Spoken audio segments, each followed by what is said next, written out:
What is going on, everybody? Grady here for another video, and today we're going to be taking a look at this. This is the Citizen Nighthawk, and today we're going to be talking about why I think this watch is by far my favorite affordable watch in my collection. So why don't we jump right into it? All right, let's take a look. So the first thing I want to touch on here is the dimensions, because of course that's kind of everyone's first look here. And so in this case, we are looking at 42 millimeters wide, featuring a 12.5 millimeter thick.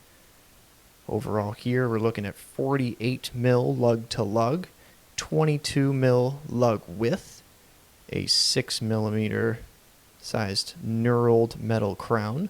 It does feature a mineral crystal with an AR coating, as you can see here. As I'll just zoom in, you can see how that plays with the light, providing a lot of clarity.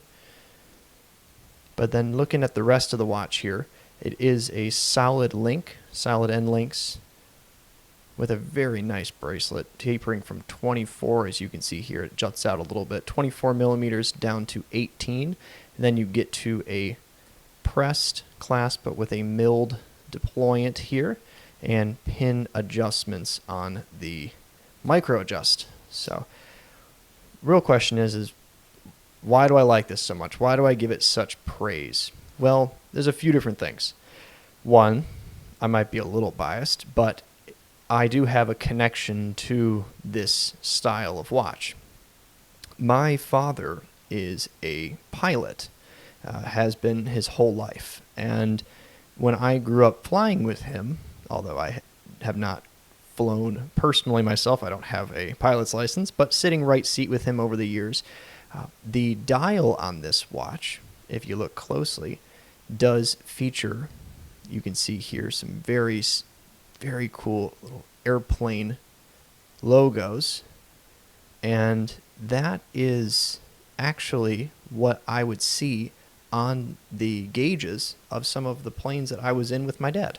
And so looking at from the colors of the watch to the way that the dial is oriented, being as busy as it is, this was just something that I grew up seeing. I was very familiar with this sort of look, although not on a wristwatch, but on a actual aircraft.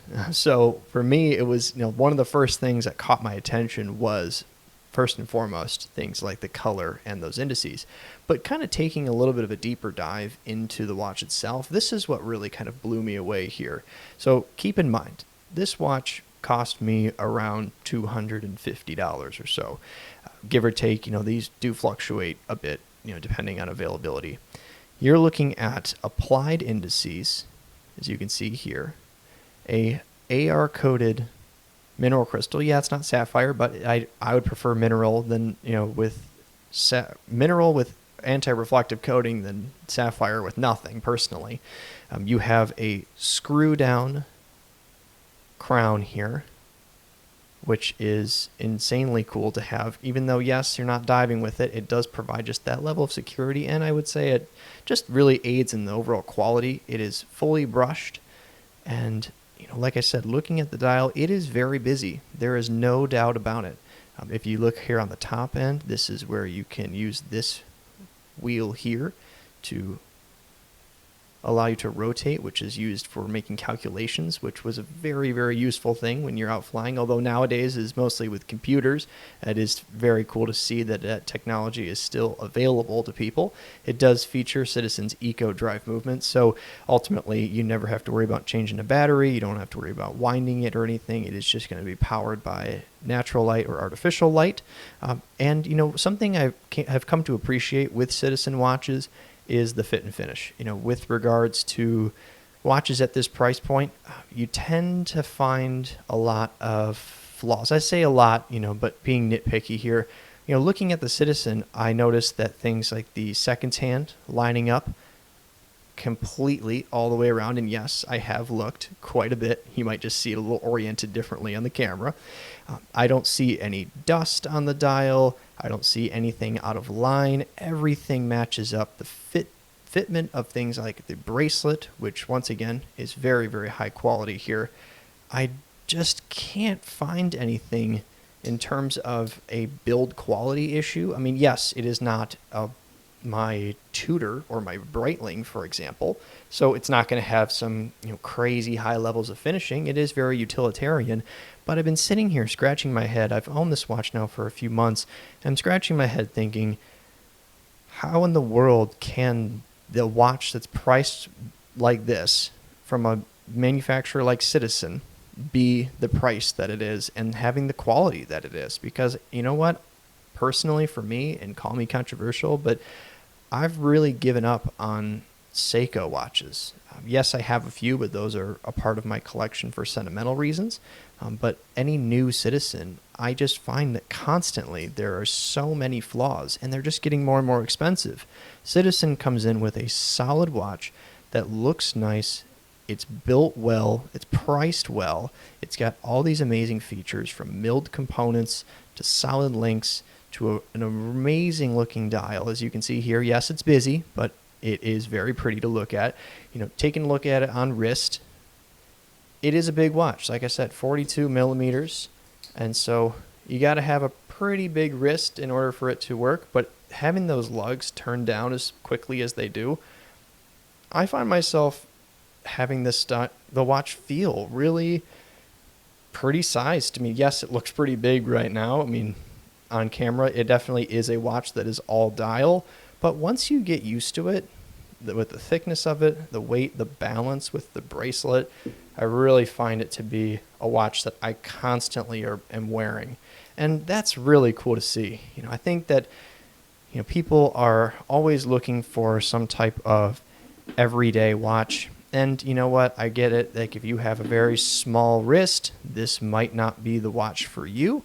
However, I think if you're someone who has above a 7-inch wrist, something similar to mine in that way, this watch is going to fit just beautifully. Yes, it's not some retro diver, which I think is all the rage these days, and I'm guilty of having a few myself. But ultimately, this provides a watch that is not only well made and carries some brand equity, which I think is important in this world of watches, but also it has history and it has significance. And you know what? Maybe you're not into aviation, and that's okay. I understand it's not for everybody. But for someone like myself, who has grown up seeing dials on airplanes look just like this, the fact that I can actually buy one, and I'm not buying some super expensive Navitimer or something way out of my price range, is really cool. I get to experience everything I love about aviation and watches, but I get to do it at a reasonable price. Like I said, I really can't find anything to gripe about. I'd say if I had to be picky, one of the things that I would say could be different, and I think I have seen this on different models of this same style, is the case back. Although it is screwed down, it does end up being high polish, which, as you can see, is just full of smudges. And the moment you graze your finger on it with, I got like my ring here, it immediately gets scratched, which I think is a little unusual. This watch, it is a part of their Pro Master series, so it's designed to be tough. It's finished, pretty sparsely. Definitely just, simple brushing and everything, but then they put a high polish back here, something that's going to be interacting with your hand every time you put it on, which I thought was an interesting choice. But I believe that there are some versions that have a brushed case back or something not as super high polish as this. But other than that, looking at the watch overall, I really just don't have any complaints. I've really tried to dissect this through all of the watches that I have. And if you guys have checked out my review or my update on my collection, you'll see I have quite a few and quite a diverse collection. And this one just seems to always make it onto my wrist, from the looks to the feel to, like I said, my sort of connection and passion to aviation. This watch really does do it all. So I really hope that you guys enjoyed this little overview. Now, back to the studio. All right, so that is a overview here of the Citizen Nighthawk. Just like I've mentioned, all the things on this watch really just excel, especially for the price point. This is a fantastic, affordable watch. Anyone that can accommodate things like the 42 millimeter size, I highly recommend picking one up because it just represents everything I love about watches, which I know isn't for everybody, but I think it ticks all the boxes. A big brand with great history, a very cool design, great build quality, and something I think that everyone can come to love. So I hope each and every one of you have a great rest of your day, and hey, stay awesome.